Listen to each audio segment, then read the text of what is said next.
Righty. Quick tour of my guitars, take two, because I tried to do this and the fucking phone decided it was updating, so it restarted itself. Right. Where to start? First of all, apologise for the shite hole that is this room. I've got stuff, I've just got crap everywhere. What will we start with? Start with that one.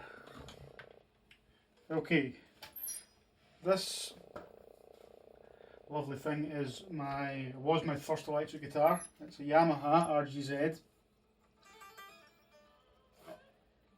It was given to me for my 14th birthday as a gift from my father, who was my first teacher. So huge sentimental attachment to this guitar. I've been offered, because it's Yamaha don't make these anymore, so this is actually a collector's model now, and I've been offered insane sums of money for this guitar. But no matter how shit things get, how much debt I'm in, I'll never sell this. And it's always the electric guitar I come back to. It's one of my favourites, probably my favourite electric guitar that I've got. Because it sits right, plays right. It's just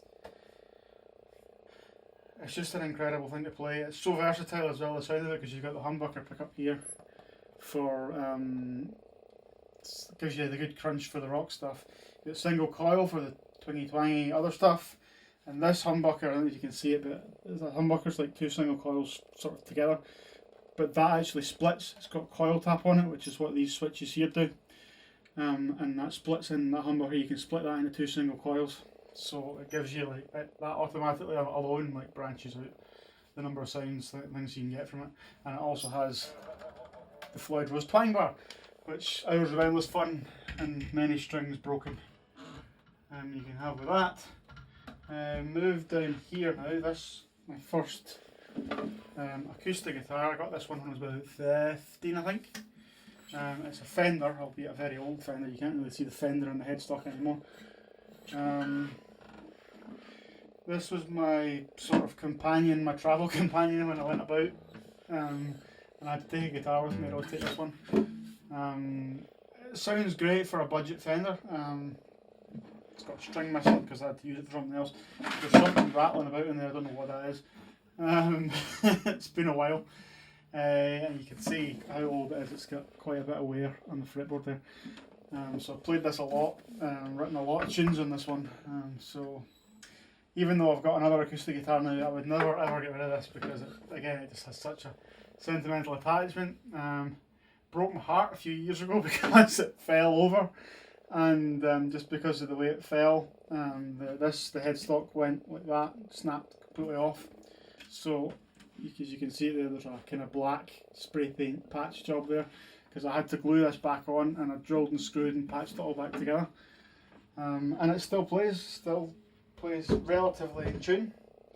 Let's see, where will we go next? Okay, this beauty. This is my Epiphone Les Paul Custom. So this is well, you've seen the videos. This is your Joe Bonamassa shit. I've got my Jimmy Page emblem on there. This is my main recording guitar at the moment, because it is an absolute workhorse of a guitar. You know, you can whack the shit out of this, and you know, it holds tuning. It just sits there. It gives you a really good crunch for the classic rock stuff, and it's a really easy, nice fretboard to play for the solo stuff as well. So yeah, and it's bloody solid. It's heavy. Of course, not without its limitations. At a band practice a few years ago, I'd had a few whiskies, and I decided I was Slash. I'm not Slash, but I decided I was Slash. So I started doing all this and bending the neck and stuff to make it make weird sounds, and of course it just went crack right along the join there where the headstock meets the neck, where that join is, and that kind of opened up. But as you can see, I have repaired it, and it lives to play another day, and I no longer do the Slash impression. Let's see, where am I going next? Go this one next. This is my Jackson V something or other. as you can see, I've put very trendy insulating tape on there to hide the dings where I've whacked it off of things. It's fallen off. I bought this when I was 18. Got some money for Christmas, so I bought this. Because at that time I just wanted to play heavy thrashy stuff, Metallica and so on. So I decided I needed a pointy guitar. And to be fair, the neck on this and the way it's set up, it does suit playing really, really fast stuff. But I ended up having horrendous tuning issues with it, just because there's not a lot of body to balance out the tension in the neck. So I ended up having a lot of tuning issues with it, and I fucking hated it for years. But because I bought it with money I got from my grandfather, who's no longer with us, that was the only thing that prevented me from selling it. I was so close to getting rid of it so many times because it just annoyed me. And then recently, about a year or so ago, I dug it out and I put heavy strings on it. And I sorted the bridge, the intonation and the action and everything. I sorted it all, played about with it, until I sorted the tuning issue, and now it holds tuning perfectly. And because of the heavy strings, it gives a really good growl. So for the heavier side of rock, Black Sabbath and things like that, great sound out of it now. I'm so glad I kept it. I'm so glad I spent the time on it. And again, it's catered to playing really fast as well, which is good when you want that kind of thing. So that's that one. This was another sort of present from my grandfather and my aunt, actually, mainly because they both gave me money in vouchers for Christmas. So combined, I got myself a Fender Telecaster. Now the funny thing about this is, I swore that I would never play a Telecaster as long as I lived. I swore I didn't like them. Then I got into Status Quo.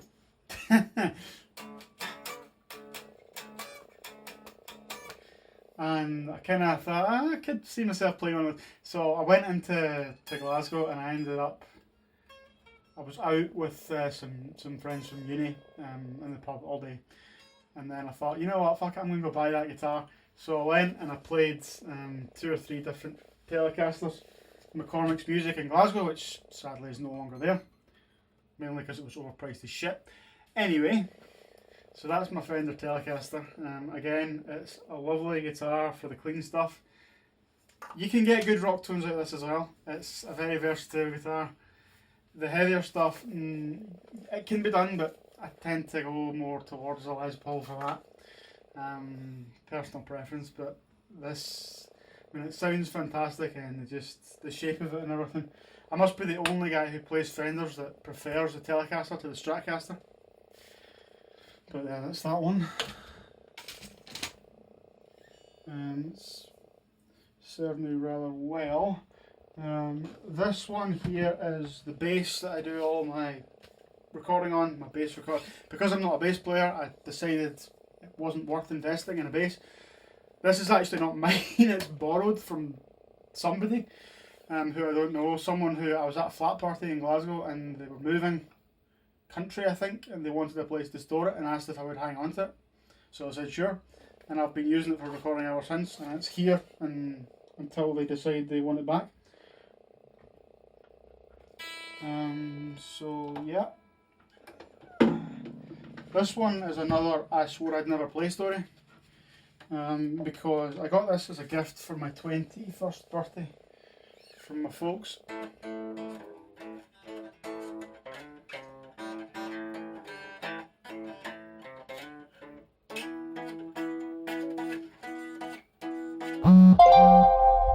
So that's this one. It's an Ibanez hollow body. Ibanez there. And I hate Ibanez electric guitars. Absolutely, utterly detest them. So when I got given it, you know when you get a present and you're kind of doing that thing where you're like, shit, they went to all this expense and effort and Then I plugged it in and played it, and oh my god. It sounded amazing. This is such a great blues guitar.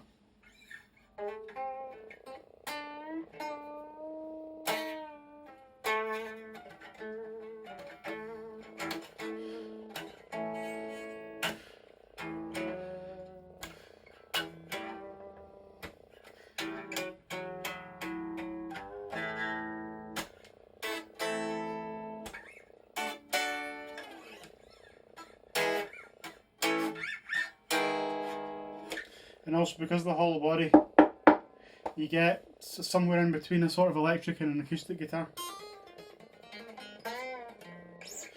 So sort of somewhere my sort of more blues orientated stuff and clean stuff is a good guitar for open chords as well. It rings really nice, and I've got really heavy strings set up on this as well. So it's basically set up pretty much like an acoustic that you plug in.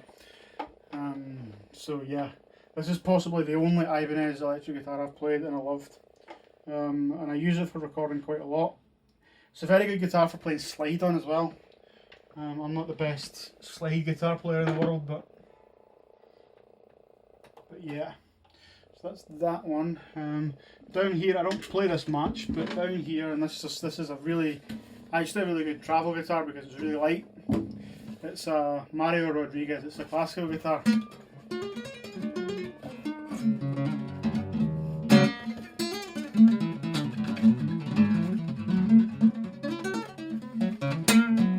Badly needs a tune and a clean and a fresh set of strings, because I always said I was going to take up classical guitar as well. Never quite got around to it, but it's a fun guitar to play, and like I say, it's if you're going over to like the Isle of Arran and things like that, you know, take it on the ferry, just shove it in the car. It's great for that. So it remains in my collection. There was another one I did contemplate getting rid of, but yeah, that never happened. Now, what else have I got? The Penguin. That's the balloon I had at my 30th birthday a year or so ago, and it's still inflated. Anyway, here we have my lovely Gibson SG. SG is a favourite guitar of mine. I've got a Frankenstein monster badge that someone gave me a sort of tap, because I got this second hand and it was wrecked. So I've actually resprayed this. It was black originally, but it was buggered, so I took all the paint off and I resprayed the whole thing. It's had an issue with the headstock as well. I had to sort that and put that back on and redo the wiring, but it now sounds great. And again, not a guitar you'd expect me to like, because I don't like light guitars, but this one just sits beautifully. If you want to play a bit of, you know, that kind of classic rock AC/DC type thing, this is your... It's a weird guitar, the SG, because although it does the AC/DC thing, it also does the kind of doomy Black Sabbathy sounds as well. Again, a great recording guitar because it holds tuning really well, this one. So I can do quite a lot on it. It's a nice guitar to solo on as well. And then, what else have I got? Up here, I'm actually lift the camera and show you this one. I can't be arsed taking it out because it's just a pain in the arse to get out. But this is one I Frankensteined from Spare Parts. I got a body that had split down the middle, so there's bolts and routs in here that hold all that together. And then I've got bought a neck off of someone, and I put the two together. Frankenstein that from Spare Parts. It sounds great. It's a good heavy metal guitar. Good for other things as well though. What else have I got? It's back down now. For fuck's sake, 15 minutes. See, I knew this wasn't going to be short. This is my baby, so to speak. It's my Fender acoustic, which I got a few years ago as a birthday present, and this is my go-to guitar for all my acoustic stuff now. It records really well now that I've worked out how to record acoustic guitars properly.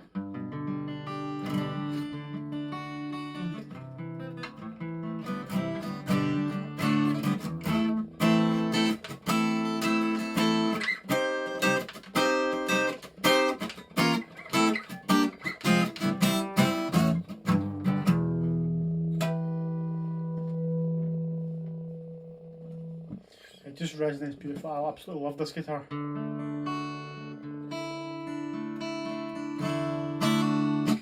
the thing about my guitars is they've all kind of been with me. All the songs I've written to help me through like the darkest points of my life. You know, these guitars are all a massive part of that. So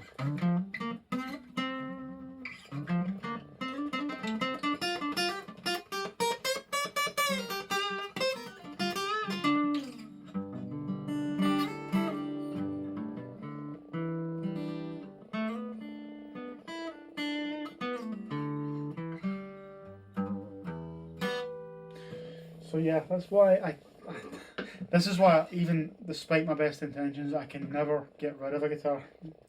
You know, once I buy it and form a bond with it, you know, it tends to stay in my collection. Like I don't take lightly to selling my guitars. The only other one I've got in here just now is this, which is a copy Stratocaster. I found in an antique shop in Stirling, I think, and it was only like 40 quid. And it's one of those old, you know, the copies the guys played in the 70s when they couldn't afford like the Fenders and the Gibsons and shit. So there's quite a lot wrong with it. It needs a wiring job. The pots need cleaned and a whole bunch of shit.